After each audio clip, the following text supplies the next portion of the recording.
If you are age 59 and a half or older, your 401k may have an option that allows you to roll money from your 401k to an IRA even while you're still working with your employer.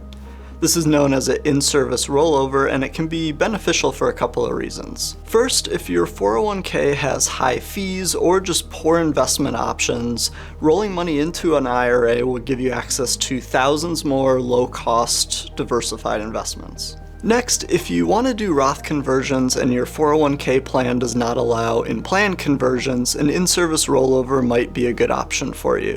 This is going to be particularly beneficial if you have most of your money in the pre-tax or traditional side of your 401k and your income's low enough where this makes sense to do right now. There are several things to know about before doing an in-service rollover. First, make sure that it will not impact how you can contribute and utilize your 401k in the future. In particular, you just want to make sure it won't disqualify you from being able to make future contributions or receive a company match.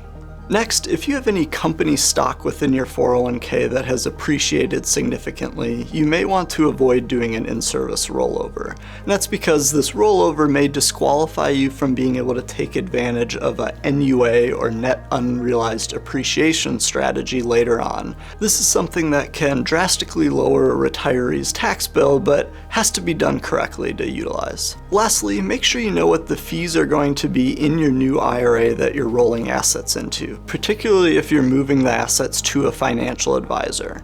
Financial advisors offer more services than your 401k provider. Just make sure it's clear on what services you're getting and what the fees will be.